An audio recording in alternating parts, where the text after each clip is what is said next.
Assalamualaikum warahmatullahi wabarakatuh. Nama saya Sri Mariani. Saya berasal dari Perbankan Syariah Limaha. Di sini saya ingin merangkum pertemuan 1-9 mengenai perkuliahan manajemen pembiayaan bank syariah.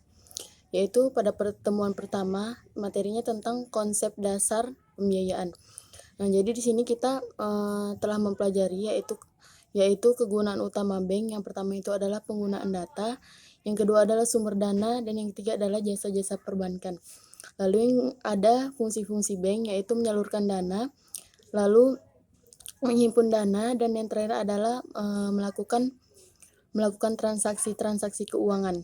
Lalu ada tujuan bank, yaitu menyalurkan dana kepada masyarakat, baru menggerakkan sektor-sektor real, dan yang ketiga adalah meraih keuntungan. Jadi ada perbedaan antara bank konven dan bank syariah, yaitu adalah dari sisi pembiayaan. Kalau di bank syariah mereka menggunakan bagi hasil, sedangkan di bank konven mereka menggunakan sistem bunga. Lalu pada pertemuan kedua adalah jenis-jenis pembiayaan. Ada terbagi menjadi 2 item. Yang pertama adalah produktif, dan yang kedua adalah konsumer. Jadi di dalam produktif ini terbagi lagi menjadi 2 macam, yaitu investasi dan modal kerja. Lalu pada konsumer itu dia digolongkan kayak misalnya menjadi gaji pegawai gitu. Lalu menurut bentuk bank dibagi menjadi 2, yaitu tunai dan non tunai. Lalu mengenai jangka, mereka dibagi menjadi 3, yaitu jangka pendek, menengah, dan panjang. Lalu yang terakhir adalah menurut segmentasi. Mereka dibagi menjadi 4 bagian, yaitu mikro, kecil, menengah, dan korporasi. Lalu pada pertemuan 3 kita membahas tentang prinsip pembelian pembiayaan.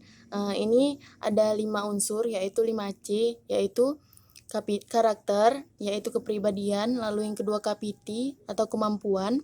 Lalu yang ketiga adalah kapital, adalah kondisi kesanggupan. Yang keempat itu kolateral, adalah jaminan. Dan yang kelima adalah condition, yaitu kondisi ekonomi. Lalu pada pertemuan 4 kita membahas tentang proses pembiayaan. Dibagi menjadi 3, yaitu front end, yaitu dia tugasnya itu adalah mencari nasabah, lalu melakukan analisis pembiayaan kepada nasabah, dan yang terakhir adalah menentukan permohonan debitur diterima atau tidaknya mereka untuk kredit. Lalu yang kedua adalah middle end.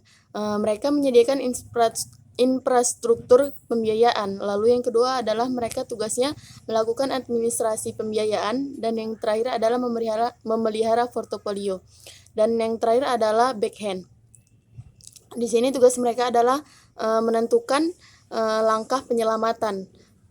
Lalu di sini ada tahapan pembiayaan, yaitu pengumpulan informasi, analisis dan persetujuan pembiayaan, lalu administrasi dan pembukuan, lalu yang terakhir adalah pemantauan pembiayaan.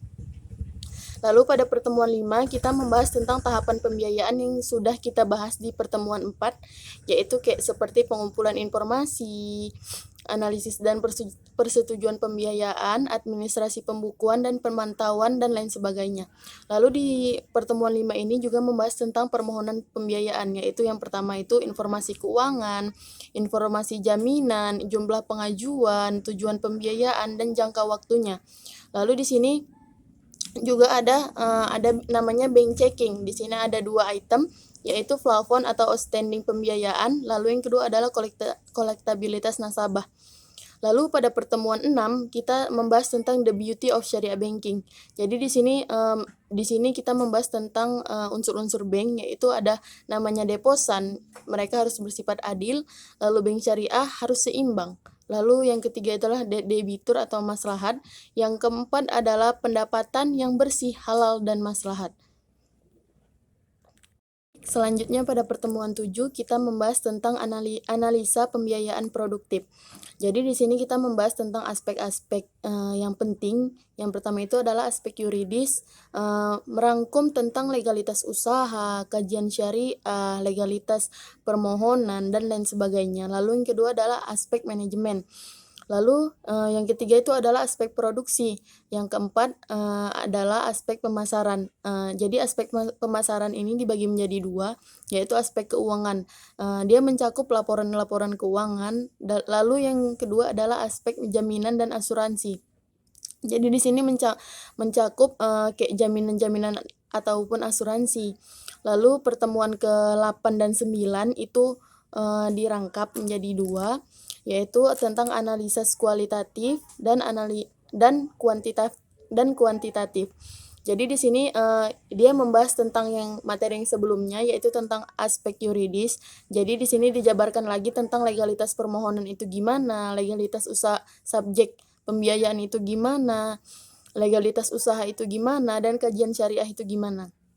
Jadi di sini ada aspek-aspek lagi, yaitu aspek manajemen, dibagi menjadi 4, yaitu susunan pengurus, riwayat perusahaan, manajemen perusahaan, dan grup perusahaan. Lalu di sini ada aspek produksi, apa saja yang mencakup itu? Yang pertama itu adalah investasi, lokasi pabrik, faktor-faktor produksi, realisasi, dan lain sebagainya. Dan ada aspek pemasaran, yaitu mencakup kondisi pasar, barang substitusi, kondisi pasar, kayak kebijakan pemasaran, dan lain sebagainya. Lalu ada aspek sosial ekonomi. Di sini, mereka meningkatkan ekonomi umat, mereka manfaatnya untuk pembiayaan untuk kemaslahatan, semua umat. Lalu yang kedua adalah tidak mempunyai dampak-dampak negatif.